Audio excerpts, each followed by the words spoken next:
یہ کربلا کا واقعہ مکمل نہیں ہوگا۔ بڑھتے ہوئے قدم بی بی کے رک گئے۔ بابا میں پیاسی رہوں گی۔ باپ بیٹھے ہوئے ہیں مجلس میں، بیٹیوں والے بیٹھے ہوئے ہیں، خواتین میں بچیاں بھی آئی ہوئی ہیں۔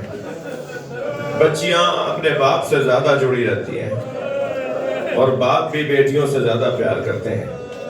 یہ کچھ فطری مسائل بھی ہیں۔ امام حسین جب کبھی گھر میں داخل ہوتے تھے نا تو سب سے پہلے جو آ کے لپٹتا تھا وہ بچہ جناب سکینہ۔ اجرکم اللہ، اجرکم اللہ، جن کے مذہب میں رونا جائز ہے۔ اور جب امام حسین گھر چھوڑ کے جاتے تھے تو سب سے آخر میں جو امام حسین کو چھوڑنے والا بچہ ہوتا تھا وہ جناب سکینہ۔ یہ ہمیشہ کا دستور تھا، یہ ہمیشہ کا دستور تھا۔ جب امام حسین رخصت آخر کو آئے نا، جب امام حسین رخصت آخر کو آئے تو کوئی بی بی بازو پکڑے کھڑی تھی، کوئی آپ کے شانے پہ سر رکھے کھڑی تھی، مگر ایک بی بی تھی جو دامن نہیں چھوڑ رہی تھی، اور وہ بی بی 4 سالہ سکینہ، اور بار بار کہہ رہی تھی ارحم غربتنا، بابا ہماری غربت پہ رحم کرو، بابا ہماری غربت پہ رحم کھائے۔ کیسے رخصت دی ہے جناب سکینہ کو، اس کا بیان بہت مشکل ہے۔ آئے ہیں گھوڑے کے قریب۔ امام حسین نے کل مجھے اس مجلس کے بعد ایک آپ میں سے کسی کا ایک میسج آیا کہ کل آپ جناب سکینہ کے مسائل پڑھیں گے نا تو یہ بھی بتائیے گا کہ باپ کو رخصت کیسے کیا۔ بہت مشکل ہے۔ امام حسین ذوالجلال کے قریب آئے، امام نے دائیں بائیں کسی کو دیکھنا شروع کیا۔ درے خیمہ پر کھڑی بہن کو احساس ہوا کہ بھائیا کو حسین کو عباس یاد آ رہے ہیں، علی اکبر یاد آ رہے ہیں۔ ہمیشہ جب کبھی امام حسین گھوڑے پر بیٹھتے تھے آگے بڑھ کر حضرت عباس رکابوں کو تھامتے تھے، لگام کو تھامتے تھے گھوڑے کی، اور امام کو گھوڑے پر بٹھاتے تھے۔ مگر آج حسین اکیلے ہو گئے ہیں۔ عاشور کے دن سن 61 ہجری کا عاشور، امام حسین تنہا ہو گئے۔ دور سے جناب زینب نے آگے بڑھ کر آواز دی بھیا ابھی زینب زندہ ہے، اور گھوڑے کے لگام کو پکڑا، بھائی کی گھوڑے کی زین کو سنبھالا، اور پھر فرمایا بھائی بہن سوار کرے گی۔ بیٹھے امام حسین گھوڑے پر اور آواز دی اے راہبار مجھے آخری سواری دے، مجھے میدان کربلا تک پہنچا۔ ذوالجلال نے قدم نہیں اٹھائے۔ امام نے اس کی گردن پہ ہاتھ پھیرتے ہوئے شفقت سے فرمایا جتنا میں پیاسا ہوں اتنا تو بھی پیاسا ہے، بس آخری سواری ہے، مجھے میدان کربلا تک پہنچا دے۔ گھوڑے نے ایک مرتبہ اپنے پیروں کی طرف اشارہ کیا۔ اب جو امام حسین نے جھک کے دیکھا تو سکینہ سمو کو پکڑ بیٹھا اور آہستہ آہستہ کہہ رہی ہے ذوالجلال میرا بابا گیا تو واپس نہیں آئے۔ اجرکم اللہ، اجرکم اللہ۔ امام گھوڑے سے اترے، بی بی کو گود میں لیا۔ بی بی تم نے تو ہمیں رخصت کر دیا تھا۔ فرمایا بابا ایک مرتبہ اور چین سے آپ کے گلے سے لگ جاؤ، مجھے نہیں معلوم یہ اب سینہ مجھے دوبارہ ملے گا یا نہیں۔ سینے سے لگایا، ایک مرتبہ چونک کر اترنے لگی، بابا کی گود چھوڑنے لگی۔ سکینہ کچھ دیر اور لپٹی رہو، بابا میرے کان میں دادی زہرا کی آواز آ رہی ہے، سکینہ میں تمہارے بابا کا مقتل میں انتظار کرتا ہوں، بابا الوداع۔ اجرکم اللہ، اجرکم اللہ۔ تھکیں گے نہیں عزادارو۔ واقعات کربلا میں، واقعات کوفہ و شام میں سب سے زیادہ دل چیرنے اور دل کاٹنے والے مصائب جناب سکینہ کے۔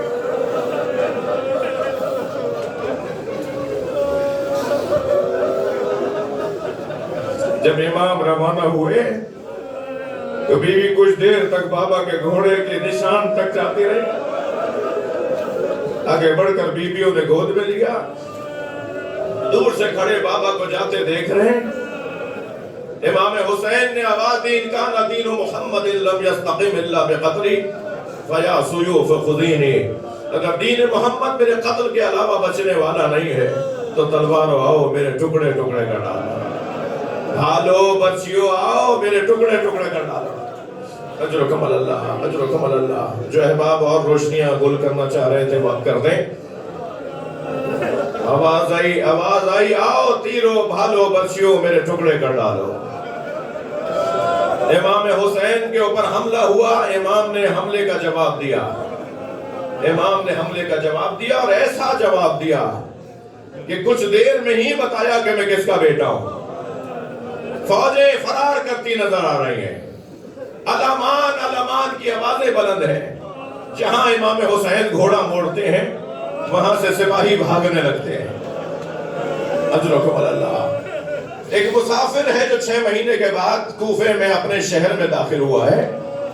جب داخل ہوا تو کیا دیکھا؟ دکان بند ہے, بازار بند ہے, کوئی چہل پہل نظر نہیں آ رہی, کوئی آتا جاتا نظر نہیں آ رہا.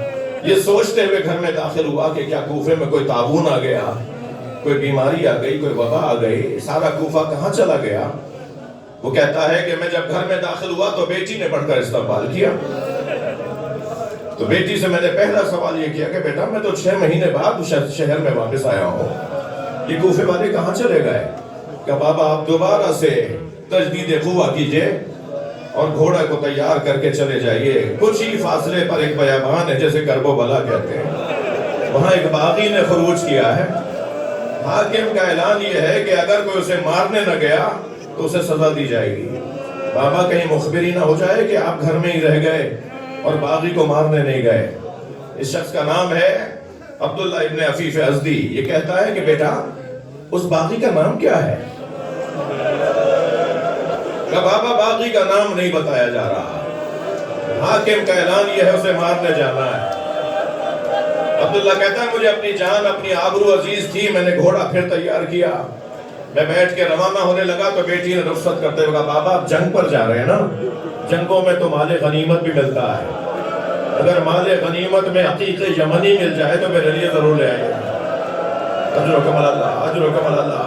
عبداللہ کہتا ہے میں کوفہ سے کربلا روانہ ہوا اور جب کربلا پہنچا تو عاشور کا دن تھا, عصر کا وقت تھا. میں نے عجیب منظر دیکھا. ایک 56 سالہ بوڑھا زخمی ہے جس کا امامہ کھل کے اس کی گردن میں آ گیا ہے, جس کے بدن پہ بہت سے زخم لگ چکے ہیں, مگر اس کا جلال ایسا ہے وہ جہاں گھوڑا موڑتا ہے وہاں سے سپاہی بھاگنے لگتے ہیں. میں نے ایک بھاگتے ہوئے سپاہی سے کہا یہ تو اکیلا ہے, تم اس سے ڈرتے کیوں ہو؟ تو اس نے کہا اس کے ایک بھائی کا نام عباس تھا. یہ تنہا بھی ہوتے ہیں تو لشکر ہوتے ہیں.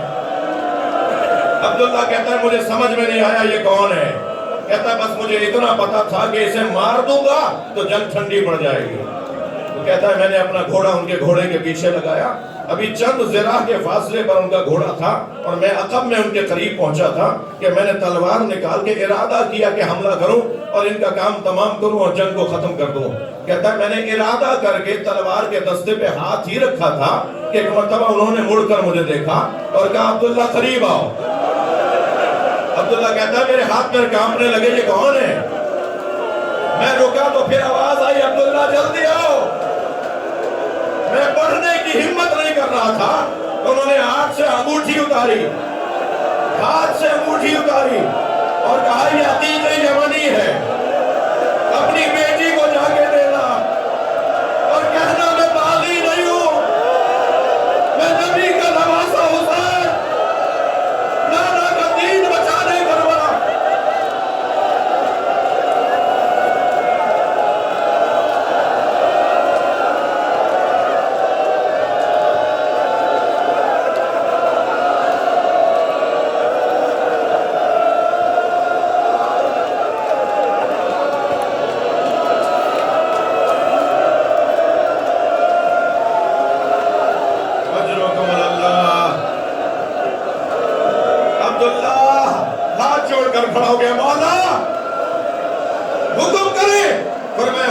چلے جاؤ، واپس چلے جاؤ۔ بولا آپ کو تنہا کیسے چھوڑ جاؤں؟ فرمایا واپس چلے جاؤ، کچھ دنوں بعد میری زینب آئے گی، انہیں چادریں لا کے دے دینا، نبی زادیہ بے مقرہ و چادر۔ اجرکم اللہ، اجرکم اللہ۔ مجلس بہت نورانی ہے، اسی حالت میں امام زمانہ کو بلائیے، مولا کچھ دیر کے لیے پرسہ لینے آ جائے۔ مولا عالم اسلام پریشان ہے، مولا مسلمانوں کو ذلیل کیا جا رہا ہے۔ اجرکم اللہ۔ ایک ایسا وقت آیا کہ امام حسین کے سینے پہ 3 پھلوں کا تیر لگا۔ حسین مولا سے گھوڑے پہ بیٹھا نہ گیا، کبھی دائیں گرتے تھے تو کبھی بائیں، اور زین پکڑ پکڑ کے سنبھلتے تھے۔ میں نے آیت اللہ مشکینی سے حرم حضرت معصومہ قم میں یہ جملے سنے، جب امام گرنے لگتے تھے نا تو اشارہ کر کے فرماتے تھے لا واللہ لا واللہ، مجھے نہیں چاہیے، منع کرتے تھے مجھے نہیں چاہیے، دوسری طرف گرتے تھے فرماتے تھے مجھے نہیں چاہیے۔ وہ کہتے ہیں کہ کون کیا دے رہا تھا حسین کو؟ کہنے لگے ذرا معرفت کی نگاہوں سے دیکھو، جب گرنے لگتے تھے سیدہ کہتی تھی میرے لال میری گود میں آ جا، اور امام فرماتے تھے اماں یہ میرا امتحان ہے، اماں مجھے خود زمین پہ گرنے دے۔ حسین مولا زمین پر آ گئے۔ ذوالجناح بہت دیر تک امام حسین کے گرد چکر کاٹتا رہا، کسی کو قریب نہیں آنے دے رہا تھا۔ بسر ساتھ کی آواز آئی کوئی ذوالجناح کو تیر نہ مارے۔ میں نے اپنے بچپن میں نبی کو اس پہ بیٹھے دیکھا ہے، اسے پکڑ کر لاؤ میں تبرک کے طور پہ رکھوں گا۔ ہمارا رونا اس بات پر ہے تجھے نبی کی سواری یاد رہی، تجھے نبی کا سوار یاد نہ رہا۔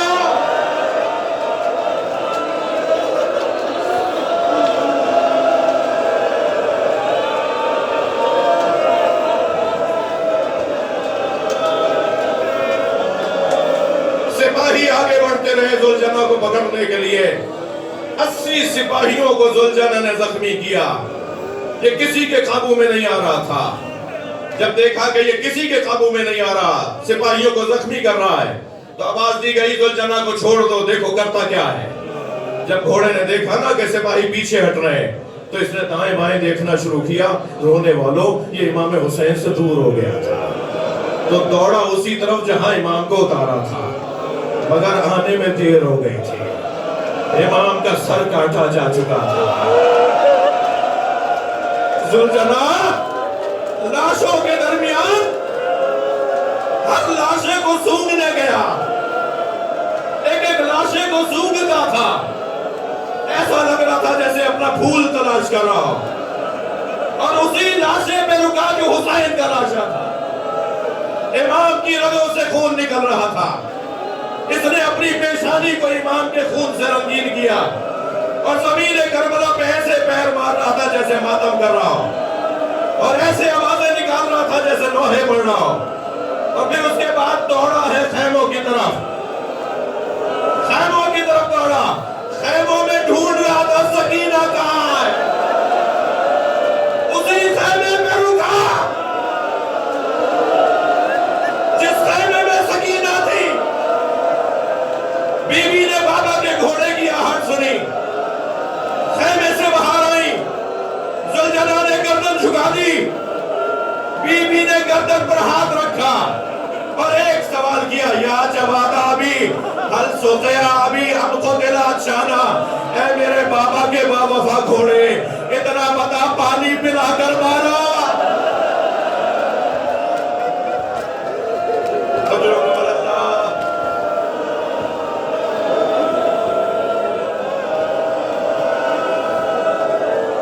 حق ہے ایسے ہی رونے کا۔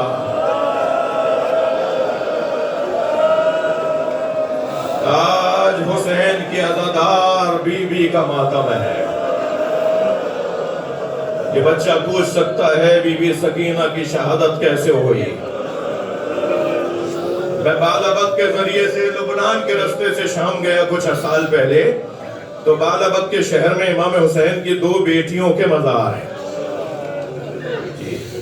ایک بیٹی کا مزار میں نے پوچھا، دیکھا، پڑھا جا کر، تو وہ بیٹی وہ تھی کہ جس کے سر پہ پتھر مارا گیا، خون رک نہیں رہا تھا، وہ بچی شہید ہو گئی، اور آج لبنان اور شام کے سرحد پر ان کا مزار ہے۔ اجرکم اللہ۔ یہ بچہ پوچھ سکتا ہے نا جناب سکینہ کی شہادت کیسے ہوئی؟ بتا دو اس بچے کو، دم گھٹنے سے ہو گئی۔ یہ بچی کب تک برداشت کرتی؟ کبھی کوئی تعزیہ نہ مارتا ہے، کبھی کوئی ہاتھ اٹھاتا ہے۔ اجرکم اللہ، اجرکم اللہ۔ کانوں سے گوشوارے مانگ کر نہیں لیے گئے۔ ایک ظالم نے ایک ہاتھ، پتھر سا ہاتھ سر پر رکھا اور ایک ہاتھ سے گوشوارے چھینے پہنچے، جب تک زندہ رہی اپنے کانوں کے دکھنے کا، بھئییا میرے کان دکھتے ہیں۔ اجرکم اللہ، اجرکم اللہ۔ کبھی یہ بچی اونٹ سے گرائی گئی، کبھی یہ بچی تعزیانوں کا سامنا کرتی رہی، اور ایک ایسا بھی وقت آیا کہ دربار شام میں ایک کرسی پہ بیٹھے شخص نے جناب سکینہ کی طرف اشارہ کیا، بی بی امام سجاد سے لپٹ گئی، بھئییا یہ تو سنا تھا کہ اسیر بنائے جائیں گے، یہ نہیں سنا تھا کہ کنیزی میں بھی آگے جائے۔ اجرکم اللہ۔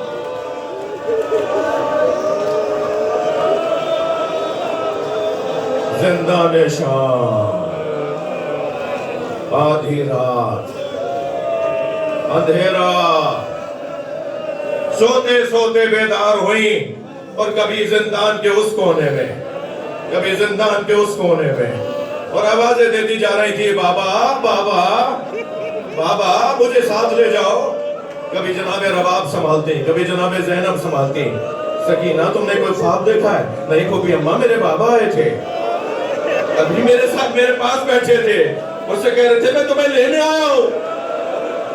کبھی اماں میں بابا کے ساتھ جاؤں گی، میرا بابا مجھے چھوڑ کے کیسے جائے؟